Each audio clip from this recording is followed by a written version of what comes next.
What is up, guys? Today I'll be dropping on my transmission from my 335i over here. You may be wondering why drop the transmission. Well, if you watch this video, you probably know why already. Going to be changing out the clutch and stuff like that, transmission internals and whatnot. But first, we're going to need some parts. Let's see, what parts will I need? Oh, yeah, those will work. I will be listing all the part numbers and links to the parts in the description below. I bought these all off FCP Euro. I'll be using a Spec Stage 3 Plus clutch. I'm actually already using that in my car right now, so just going to be changing it out because if I'm dropping the trans, I might as well be changing the clutch as well. Not cheap, but it is definitely worth it if you want to do upgraded power outputs and whatnot. The plan at the moment is to follow this order in some way, shape, or form, and I'll try to put the video into chapters. So chapter 1 be prepping the car, 2 removing the trans, and so on.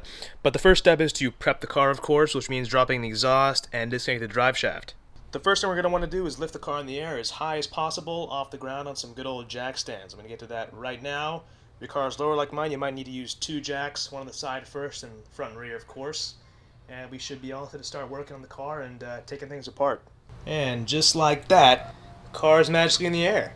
The car is pretty high off the ground right now, but as you know, working on jack stands can be a pain, so be as patient as possible, and for the actual trans removal, you'll want at least 2 people, I want to say, just to be safe. With the car in the air, you're going to remove all your plastic splash shields, which mine are just falling apart. As you can see, I've already removed the center one over there. Just a ton of 8mm screws. I'll remove the front one as well as the rear one next to the exhaust. Once those are out, we can kind of start moving the exhaust itself. After the plastic's out, we can go ahead and remove the brace back here. It's a bunch of T50s with some larger bolts at the very ends for the back of the car. And then also the downpipe bolts over there, which are 13mm. If your car has callus downpipes, it'll be a lot easier because there's usually less space taken up by them. I'm not going to remove my downpipes because I remember putting the transmission in with them in, so you shouldn't have an issue with that with these callus downpipes. Not sure about catted ones or if you have a different type of downpipe. Back here, my exhaust actually unclips at the mufflers because I had the PE mod done a while back. I actually bought this exhaust secondhand with it already done like that, so I'll need to remove those exhaust clamps and then we can just take off this sort of midsection of the exhaust. Alrighty, so summary of the exhaust from the back of the car. We've got the mufflers right there and there, so if you need to take those out, there are a couple of just exhaust mounts over here, exhaust hangers with a few bolts here and there. As you can see, I have these exhaust clamps undone, which used to connect my middle section of the exhaust to the mufflers. Pretty nice to have because I don't need to worry about the weight of these mufflers, which they are pretty heavy, just so you guys know. But from the front, from there are 2 exhaust hangers over here. 18mm nuts at the very end of the exhaust hangers. I'll remove those with a ratchet or something like that. They are pretty stuck on there. They don't look like they're that stuck on there, but to break them loose, they are. Next up, we've also got, so there's 2 of those, of course. Next up, we've got this massive brace over here. It's actually pretty loose right now. I've loosened all of the screws, or bolts rather. These are all Torx T50s. There are 8 of them in total, 4 on each side.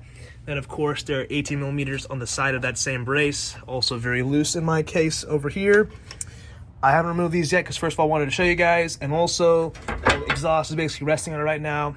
It's already connected to the downpipes over there, which I said earlier, 13mm nuts and bolts. There are 4 pairs, or not 4 pairs, there are 4 total, 2 pairs, 2 on each one.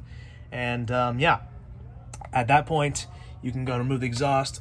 All I have left to do is to loosen these hangers over here. I'll probably put a jack over there to support the weight of the front so it doesn't just fall down, and then remove this brace slowly. And then we'll have the middle section of the exhaust, or in your case, maybe full section of the exhaust, out of the vehicle. Once your exhaust is off and out of the way, mine is on the driveway over there, you can now take off this little metal covering piece that covers up the drive shaft, kind of like a heat shield for it from the exhaust. It looks just like this. In fact, mine is right over there. Combination of 10mm, 8mm little screws that kind of keep it in place, or nuts rather, to kind of go on these little mounting points along the way. With that out, we can now loosen up our center support bearing over here, and also start undoing the bolts for our guibo slash flex disc, whatever you want to call it. It's called a flex disc or a guibo. You guys see mine is pretty worn. There's small cracking along the sides, as well as over here. It is just a piece of rubber, but it connects to your drive shaft to your actual transmission. That kind of is a little dampener. They're pretty pricey, about 70 bucks on FCP Euro at least, so I bought a new one, thankfully. I'll be changing it out regardless because, you know, we have access right now, and it does require to remove your drive shaft or take it off of your transmission. So this is a good time to do it. So I do recommend buying that part. It's not mandatory, but definitely I recommend doing that. While there are 6 bolts, nuts and bolts for the flex sticks over here, we should only need to remove the 3 on the actual drive shaft itself to pull that part out. We can remove the rest later when the transmission is out of the car. You will need to rotate the drive shaft, so make sure your car is in neutral. And of course, you know, they're in the air, so no need for parking brake really. We can remove that first, at least the bolts. They are pretty tight, so you might want an impact or a breaker bar of some sort, and you also need to put a wrench back there. After that, we have the center support bearing over here. This guy will be pretty tight in here. It's also a lot of stress on these 2 bolts. They're both 13 millimeters. I would recommend also giving something for the drive shaft to rest upon while you have it disassembled. Little status update, I was able to get out the 3 bolts without a problem, just using the impact along with my wrench by actually going just above the mounts in this area over here. And actually just by pulling on the drive shaft, it's already kind of come out, but not quite enough. So I'm gonna go ahead and loosen up the center support bearing bolts, and then there should be plenty of space to get this drive shaft out of the way. Got the drive shaft out. As you can see, I've actually placed it on a tire to rest over here. But I'm actually gonna take off the remaining 3 bolts and nuts on the flex disc over here because I want to have more access or visibility at least to the shifter linkage kind of down there. It's kind of hard to see from these angles. You can kind of make it out. You can probably do it and remove the stuff without taking the flex disc completely off, but I figured for the sake of the video, I'll show you guys how to take it off. Should be the exact same process as just taking off the drive shaft. It'll be 18 millimeter bolts and nuts on the other side. Pretty straightforward. Also wanted to mention these are polyurethane ADA transmission mounts I've been using for like 200 miles. They're super stiff, a lot of NVH out of the car, so I'm going to put these back to stock, I believe, and not have these anymore if you guys are curious about those. A bit too intense for my uses. Gonna start the car because, you know.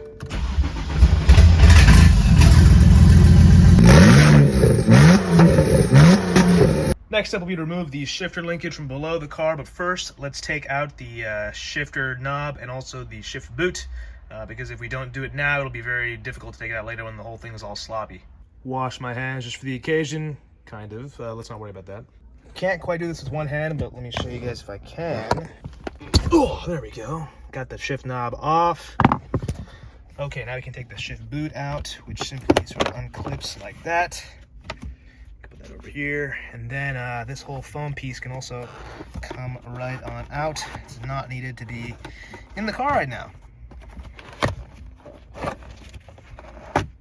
Back below the car, looking at the shifter arm, you can see there's a little bushing back there with 2 10 millimeter nuts. Going to remove those first. Next up, simply pull that bushing right off the shifter arm itself. Good time to change that as well. Next, remove this clip simply by pushing up on it and pushing out, and it'll slide right off. Then the actual linkage will come disconnected by pulling it out of the little bushing as well.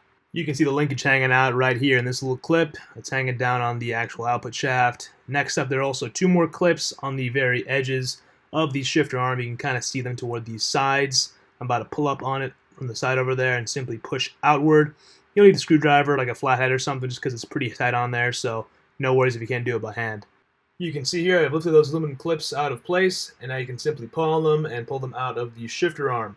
Do the same for both sides. It is the exact same process. Weird angle, I know, but there's also a little clip on the other side of the shifter linkage, which you'll need to take out. Simply push on it, comes out, and the entire shifter linkage will come off, freeing up the arm for some more movement. There's the linkage coming on out. Typically the shifter arm will come out despite the shifter being in place still, but for some reason mine was not coming out. So I decided to take out the shifter itself. You can see there's a little plastic clip where the shifter lives in, so that little plastic cup. For some reason mine is all gummed up. But yeah, you need to rotate that cup clockwise, and it will actually release the shifter to come out. Mine was just all mangled, as you can see here, so I have to replace that as well. Pretty cheap part. Definitely recommend just changing it out. And there's a shifter just in my lap. Kind of gross, but whatever. And finally, out comes the shifter arm. And now is a great time for a lunch break before we drop the transmission. And yeah, I would say take a break, drink some water, and then get back to it. Alright, so finally got all that shifter nonsense out of the way. You can see there's the interior. Right over there is my steering wheel. But yeah, we can now move on to loosening the bell housing bolts. You can kind of see back there, I've already loosened a couple of these. These are both E10s. You can also use a multi-point 5/16 socket. It has one with like 12 teeth on it. You can use those as well if you don't have an E10. Moving up over here, we have some bigger E-Torques. I'll put the what they are in a second. But yeah, we have the two E10s or 5/16 multi-point down there. And then there's one more up there.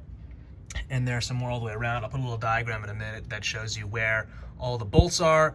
Basically, with the transmission still attached to the brace, I had to lower it a little bit when I was doing the shifter linkage, but once I got that disconnected, I actually put this back in, so this way we still have this nice and steady in the car. Check out my extremely beautiful artistic diagram of the bell housing. Just a quick tip for when you're doing bell housing stuff or taking stuff out, you want to remember where each bolt goes. Making a rough diagram like this and putting the bolts in some cardboard makes a huge difference. I've actually put the specific E-Torque socket on the diagram of which one is which, so you can go ahead and pause the video right over here. You can kind of use that as a guide. For some reason, those BMW engineers in Germany make you use every single E-Torque socket you have. I really don't know why. You may be wondering why some say E18-E14. From factory, these cars use aluminum bolts for 5 of the bolts, all of which are E18s, but the other bolts are steel. This, of course, means the aluminum bolts are one-time use, so you need to buy some new ones of those. I'll link those below as well. However, there were some replacement bolts sold as steel, and they were E14 instead, but the exact same bolt, just made of steel and E14. Same torque spec, same everything else. Bottom of the line is, if you have aluminum bolts, replace them. If you have steel bolts, you can keep using them. Refer back to this for your torque specs as well, as they're all on here. Maybe not the most legible, but you can make it out. The bolts that are either aluminum or steel that come in E18-E14 will be 53 foot-pounds of torque for all 5 of them. Lower 3 E10s will be 16 foot-pounds of torque. The very high up one you can't see, E12, will be 32 foot-pounds of torque. And the final 2 E14s on the turbo side of the motor will be 53 foot-pounds of torque as well. Pretty much just loosen any E-Torques on the bell housing you see that you can get to, at least from the bottom. And then once you've done all those, I'll kind of give you guys a little count up with how many bolts I got off with it like this. And then we're going to go ahead and actually lower the transmission a little bit to get to the bolts up top, which are a little bit harder to get to, also harder to see. You have to use some very long extensions to even get close. This would also be a great time to remove your slave cylinder. Now, if you guys have ever bled the slave cylinder of this car, you know how awful it is. It's actually one of the worst slave cylinders to bleed on any car, I think. So if I were you, I would try to leave this connected. So do yourself a favor, leave it connected. So you don't need to bleed it later. There are 2 50mm nuts on the slave cylinder, basically connected to 2 studs. The lower one's not too bad to get to, just a open-end wrench will do that one without a problem. The top one, you need a very specific sort of 13mm wobble socket with an extension and a 100-tooth, very fine-tooth ratchet. I will show you guys what it looks like right now. Here we have the 100-tooth ratchet connected to the wobble socket over here. You can just kind of get the top nut for the slave cylinder. Again, it is very hard to get to, so do your best. Use your fingers, use your left hand maybe to try and get it on there, and then use your right hand to slowly ratchet the nut off. Successfully got the slave cylinder out of the car without having to disconnect the clutch line. I'm very thankful for that because, like I said, bleeding this thing is a pain. I just did this, got that out of the way. I'm going to tuck it kind of back here and see if we can just kind of tuck it away. If not, I really don't want it hanging in my face.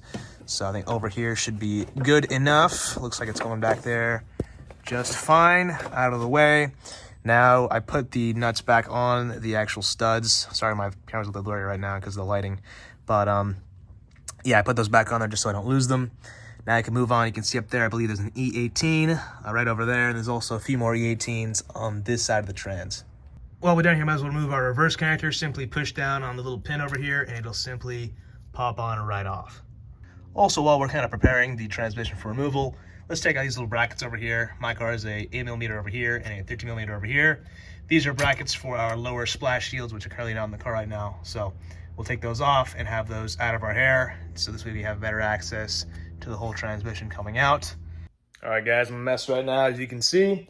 Got the trans out. As much of a pain as those top bell housing bolts were, you just need a ton of extensions. That's all you can do. You kind of have to feel for it. Really not much you can do, honestly, about visibility with those bolts.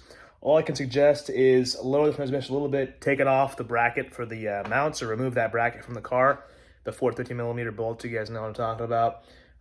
Remove that bracket and then support the trans with a hydraulic jack, just a 4-jack, whatever you got.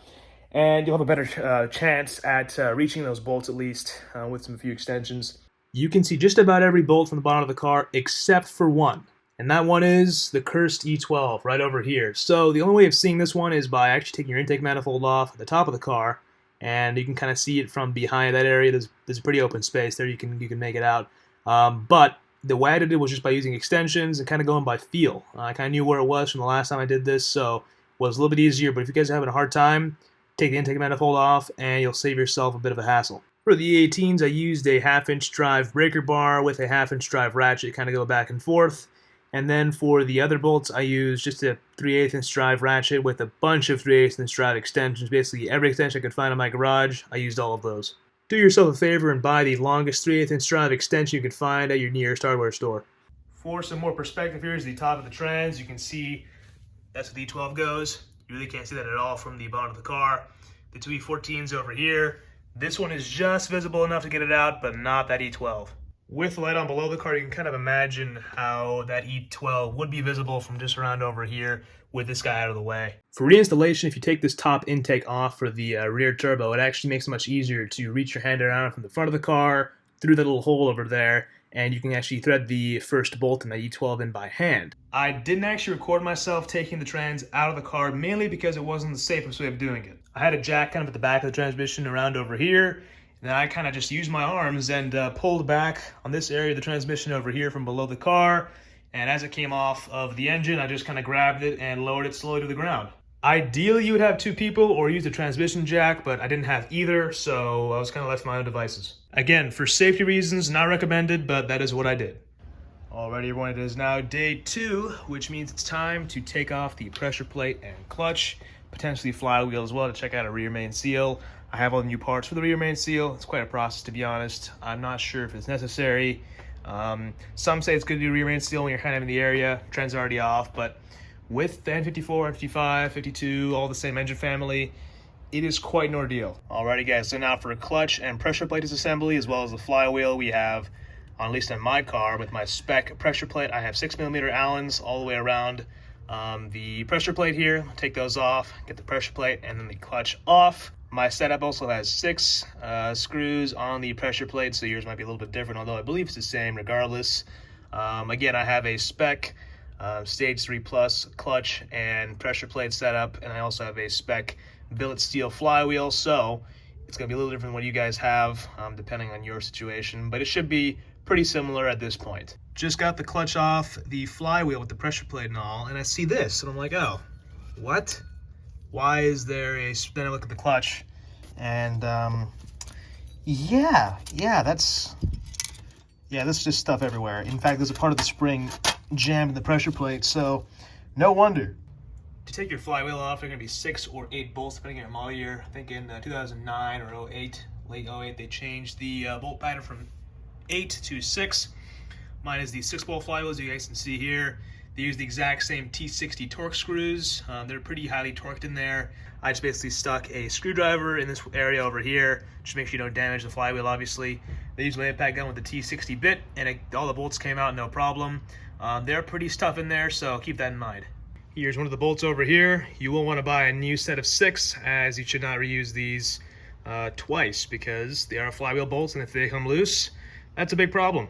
And unfortunately for me, because the pilot bearing actually wore down the flywheel shaft over here, I'm going to need an entirely new flywheel. But thankfully, FSP has me covered with their warranty, so we should be all set. Also, the debris from the clutch just totally ate up the inner flywheel surface, but that's not a huge deal. My main problem is going to be right over here. Speaking of the pilot bearing, I actually think this is the source of all my problems. Take a look at this guy. It is completely seized. You can see a bunch of metal shavings in there. And that essentially, I believe, caused my throttle bearing to fail prematurely, which then caused the clutch to fail, and so on. And here we are. So, it's not a big deal anymore because we got all the stuff out of the car, and new parts are either on the way or already here. New flywheel's coming today, along with some other stuff, some other bolts and whatnot. But yeah, I'll show you guys remove this momentarily as well. So I've got a new clutch fork, I've got a new spring clip, got a new pivot pin, have a new pilot bearing, have a new output shaft seal, have a new clutch linkage seal, or sorry, shifter linkage seal over here, have a new input shaft seal, have a new throwout bearing guide. So I have a bunch of new parts of this transmission. I kind of figured if I was going to be dropping it, I'll make the most of it and replace everything I can, more or less. My plan is still to do all that stuff, except for maybe the output shaft seal, because I'm not sure if I can really get this output flange off with the tools I currently have. Also, this end cap is just massive, so I'll have to see if I can do it later. I thought my output shaft seal was leaking, but I actually believe it's just the shifter linkage seal over here, which is very, very easy to do. Before the new seals get installed, I kind of want to clean up the trans just a little bit so it's not super dirty. But before that, let's take off the shifter fork and the clip as well as the pivot pin. Also, if your throwout bearing was installed, just sort of pull it off. It comes off the shifter fork over here and then just slides right on out. For the fork itself, take this metal clip off first. Have to slide it off. And then the entire fork just comes on out. This guy is in okay shape, just kind of dirty. Nothing too crazy though. Then the clip just sort of squeezes together and it'll come off. As for the pin, which is going to be plastic if your car is completely stock, at least this is how it comes from the factory.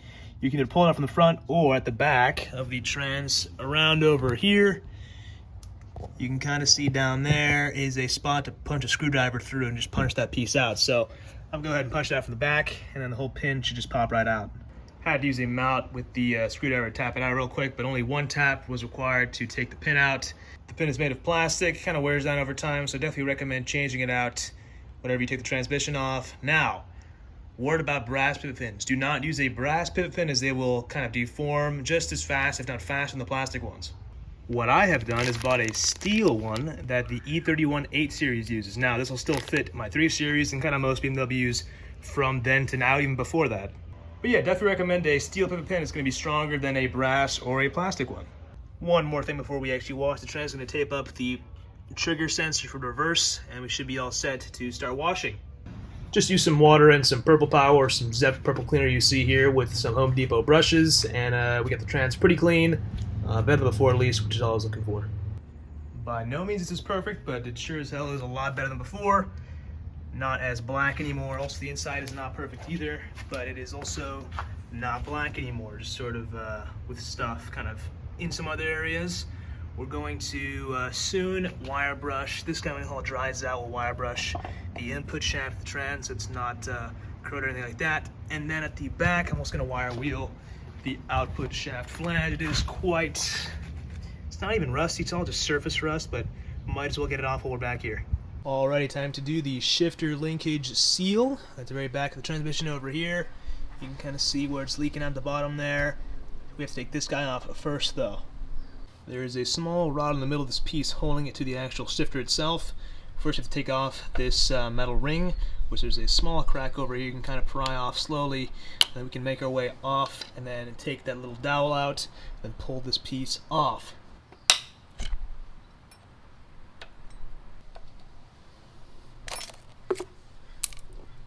Here is the pin. Now this guy just comes right off like that.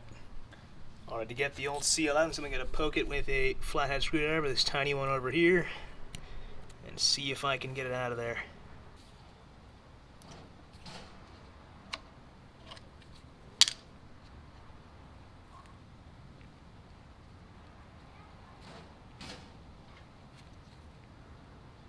Alrighty, so I've got my new seal right over here. It's made by L-Ring. This is the OE one from FCP Euro, and I've got a 15mm impact socket over here. I'm going to use this to tap on. The seal is about the same size. I don't have a 16mm normal socket long, which is what people usually use to tap these guys on, so a 15mm impact is about the same diameter as a 16mm normal socket would be. Going to coat the new seal in some MTF real quick before we actually put it in there. Looks like this. Essentially the same as the old one. There's a little bit of metal plate at the back. Also a very small spring. In fact, the spring sort of came out of my old seal. You can kind of see it here all mangled up. But yeah, it's going to slide on over here. And then once we have some fluid on there and lubricate it, should be good to go. I'm going to tap it on with this. And I think a mallet, rubber mallet I have over here. And yeah.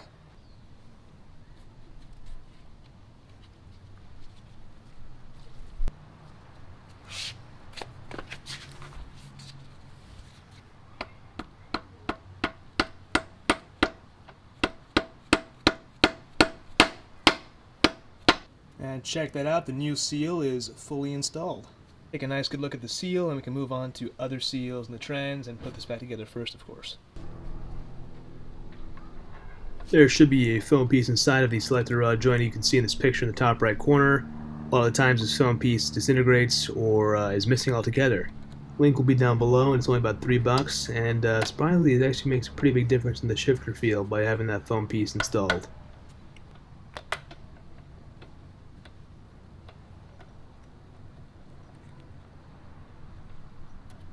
Alright, now I'm going to change out that bottom black cap over there. Looks like this. The back is metal.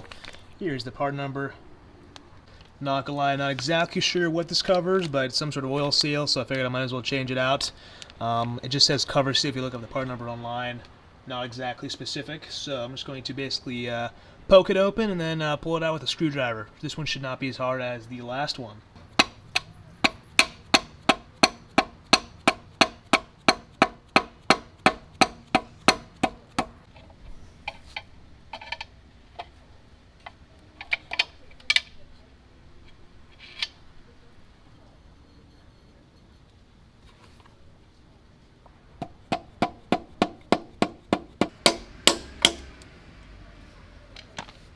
Tap the new sealant with this socket and this little extension with a rubber mallet over here, and it is pretty much flush. In fact, it is flush. Just clean up a little bit of oil that's kind of spilled. But here's the old one. Wasn't really leaking, but figured while I'm here, I might as well just change it out. Alrighty guys, for the input shaft seal, we first have to take off this guy over here. It's essentially just a guide for the throwout bearing itself. Considered a wear item. You can kind of see here it's pretty worn down on the sides. So you should replace this as well. Not very expensive. Have my new one right over here. There are 4 T20 Torx screws securing it. I actually have them threaded in there still. And then to take the seal out, I just kind of punched it with a flathead screwdriver and a hammer, and sure enough, it loosened up. We can pull this guy right on out. It wasn't even leaking for me, but I figured while I'm here, I might as well change it out. Always get some new fluid to lubricate the seal before putting it in. Just gonna nicely lube up the sides of it. I'm going to put it right on and slide her on in. Going to tap it in with this little breaker bar over here. It will bottom itself out as well, so don't be too worried about it. And it looks like we are almost good to go.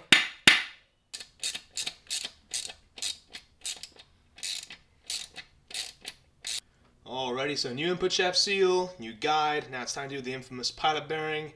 Now it's kind of weird. The M54 has, or the 335i's rather, have the pilot bearing on the actual input shaft rather than the flywheel. So kind of difficult to get out typically, but there's a trick you can use with the grease gun. So how this works with the grease gun and the specific 5803 Lincoln tip is that there's a very small hole at the back of the pilot bearing. Now there's also a little bit of space behind the pilot bearing that's just kind of empty. So if you squeeze the grease through here, it'll actually push the bearing out just by hydraulic pressure. Now you need to make sure that hole is sealed by that specific tip. That's why if you use a different tip, it won't really work. You really need this Lincoln 5803 tip. And it should work within a few seconds, maybe minutes. But I'm going to try that right now and let you guys know how it works out. Alright, looks like we're loaded. Check it out. It's coming out.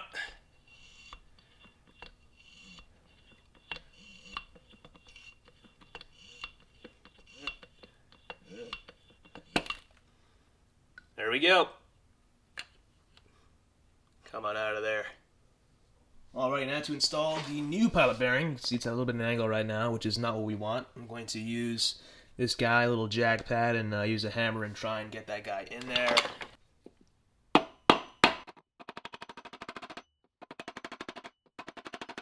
Alright, got to a point where I'm going to use a 50mm socket and just sort of get it in the rest of the way.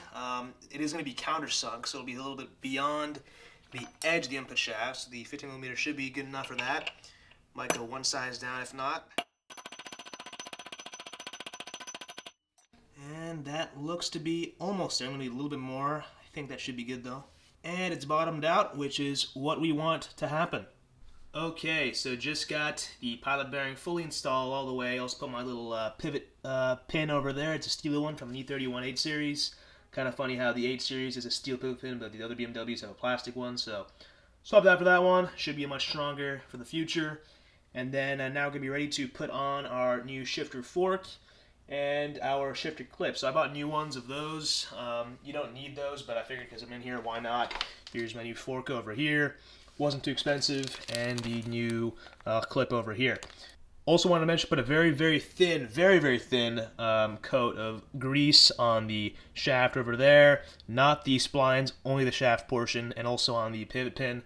Again, very thin coat, you can barely even see it, but just so the metal will slip on there and not fling grease everywhere. So I think it'll be a little bit better for the throwout bearing's life. People say mixed things about this, but I think the bottom line is just put a very little amount and you should be good to go. Put a tiny bit of grease on the little dimples at the back side of the shifter fork over here, so there's a little bit less wear on the pin as well as the slave cylinder. Have the new throwout bearing over here. If you take a look at the throwout bearing, there are two different ways of installing it. You can either install the high side with the diamond shape over here, a little bit of a thicker plastic piece as well, or the low side. For Spec, they recommend with this clutch setup to use the low side. Not sure about if you have a stock one or what that would be, but for my setup, I'll be using the low side. Basically, that means the low side's going to be going into our shifter fork like so, with the low side on the top and bottom of the fork. And there we go, check it out. So if the slave cylinder were to extend out, it goes like this, back in, just like that. With all that done, this transmission is officially ready to go back in the car. We still have a few more things to do though. Alrighty, so it's time to do the rear main seal. Now, my one's actively leaking, but there's a little bit of wetness on the seal, so I figured I might as well change it while the trans is off the car. Just convenient. But for all N5X family engines, so N54, 52, whatever, it's a very strange process for installation. Now, a very important detail, which many websites actually are incorrect about, there are two different rear main seal part numbers for the N54. The earlier part number is 12 millimeters thick, and the newer one is 8 millimeters thick, so they look pretty much the same except for the thickness of the seal itself. This makes it impossible to tell what seal you have until you remove it from your car, which is pretty annoying. According to FCP Euro, the change occurred in January of 2009 for your build date, but this, however, is incorrect. My car is a May 2009 build, so by FCP's guide, I should have the 8 millimeter later and newer seal. This is why you see me using a Cortico box at first, but unfortunately this was incorrect, and I only figured it out once I had the seal out of my own car. I wasn't about to wait on parts again, so I went to the dealership and bought the proper seal, the 12mm one, for $80. So all I can tell you is if your car was built in May 2009 or earlier, get the fatter seal. If it was after that, I'm not quite sure. I'd buy both just to be sure and return the one you don't use. Overall, pretty annoying. I'm going to email FCP Euro about this and see if they can update their guide on the part numbers. For this last part, I'm not entirely sure, so correct me if I'm wrong, but from what I understand, if you have the later seal, the thinner one, you actually don't need to use that fancy Loctite and injection stuff, and you should be fine just to put it in as a normal rear main seal. Hopefully this prevents someone from going through the same hassle I went through with this stupid rear main seal, so yeah, back to the video. But then you have to use this special BMW primer with this special BMW Loctite. It's actually Loctite brand, but BMW part number you can see over here, with this specific nozzle. There's also a special tool you're supposed to buy to use with this sealant. It's essentially a syringe without the plunger, which is very odd. If you pop this guy off, you can see that you have to push down there. So what I'm going to do is I'm just going to use an extension, probably 3/8 size, and simply press down on that to get the sealant out. But it wasn't willing to spend $30 on an extra tool. But here's the kicker, all right? So all of these parts together are about $100. The seal is $13. But the rest of this adds up, and if you add the tool into it, $130 easily from FCP Euro even. That being said, go to the dealer like I did and just see how much it costs, and it actually ends up being $220 for the seal and all that stuff. Ridiculous. But regardless, we got the stuff now, so it's time to get the old seal out and get the new one in. Alrighty guys, at the back of the engine now, you can see the rear main seal is a little bit wet at the very bottom there. It's not really leaking, I've already cleaned up a little bit, but a little bit wet, got a new seal. Kind of read closely there, upside down, it says April 29th, 2009 is when this seal was made, which checks out because this car was built, I want to say May 6th or something like that, 2009. So that does make sense, but it's original seal. I've got the new stuff right over there. We're gonna go start taking this all one out by using this seal removal tool over here, just by poking it in the slot, in one of these slots on the seal itself, and then simply pulling toward us without marring the surface at all, just being very careful. Got a hold of it now, and out she comes. Nice. With the seal out of the car, I'm going to go ahead and get some brake clean and kind of clean up the little mating surface over there, kind of around this whole crank, and then we're going to get some of the primer and start priming the area for the new seal to go in. If you look closely, all the green stuff you see in the edge I'm applying there is the primer for the seal and for the Loctite compound. And yeah, I'm kind of putting it all the way around the entire crank. Alrighty, so once you've had the primer sit for a few minutes, between I'd say 3 and 10 minutes, you can go ahead and start getting the seal ready. So the seal comes like this from BMW themselves. To install the seal, take the center portion from the little toolkit they give you. It's a little adapter that lets you put the seal on a bit easier. Just kind of shove it on the crank. Just made of plastic, it's not going to hurt anything. And then pay attention to the seal itself. You'll see on the sides of the seal there will be 2 markings. I'm not sure what you can see on camera because I am way below the camera, but you can see one marking over there, little dimple on that side, as well as this side. This is where the 2 ends of the block will meet together, and that's also where we're going to inject our Loctite sealant. When the sealant is already, when the seal on the seal itself, you can see there are 2 little dimples, one on each side. They're right across from each other. This is actually where the 2 ends of the block meet. So when we have this position in there, we want to make sure the seams of the block meet up with these little dimples. That's where we're going to inject our Loctite as well. So I'm going to go ahead and start positioning it and slowly start pushing it on. Easy does it. And this tool makes it super simple. Looks like it's got a bit stuck for me, so I'm going to put this guy back on top and start tapping away. Now, funnily enough, I have this little guy over here. This is actually one of the old top hats from my rear stock springs. I'm going to use that against this plastic piece to evenly distribute the pressure as best as I can with my rubber mount over here. Just going to lightly tap it. Sorry guys, I had to move the camera there to get a better sort of perspective and angle to hit my hammer on the seal, or at least the little cap I have there instead. But yeah, it's in there, it's pretty flush, and now it's time to inject the special Loctite into the seal. Unfortunately, it looks like the seal moved a little bit as I pushed it in. It's a little bit off center, or a little bit, but it should be close enough where it's not going to be an issue. So it's time now to get that injector and get the new sealant in there. Basically gonna get that nozzle, put it on the little tip of the syringe, and then basically put it in as much as I can until it leaks out of the hole, and we should be good, both sides. Well, and this came really messy really fast. Unfortunately, my needle that was supposed to inject the sealant completely failed on me, and it got clogged, and all the sealant came out of the sides, resulting in a bunch of this Loctite kind of on the outside edge of the seal. Now, I'm hoping it still seals. It may not look pretty, but I'm thinking it'll still kind of seep its way into the seal itself and hopefully seal out the oil. I'd really be upset if this started leaking, and I just would have been better off just not touching it. So hopefully it's okay, but note to self, don't do this again. This is such an awful rear main seal job. Well, maybe if the motor's out of the car, but from this angle, it's just not the most fun thing in the world. So just letting you guys know how it is, and if yours is not leaking, I would just leave it, honestly, because mine was 113,000 miles old and just slightly wet, and I mean, I can deal with wet, but now it might be leaking fully, so we'll see. Hopefully that's not the case. Future Sam here, about 1,000 miles later, and we are leak-free, so I think we're in the clear. Yeah, that's the situation at the moment. Regardless, I'm going to get ready to get the flywheel on the car, because I think that is my next bet. Torque the bolts in a star pattern to 89 foot-pounds. Lock the flywheel with a screwdriver or something, and there's it. For the pressure plate and clutch, clean up the flywheel first with some brake clean and also the back side of the pressure plate. Then put your clutch alignment tool in, and then the pressure plate on top. Pressure plate bolts are 22 foot-pounds, and use red Loctite for those bolts, as well as the flywheel bolts.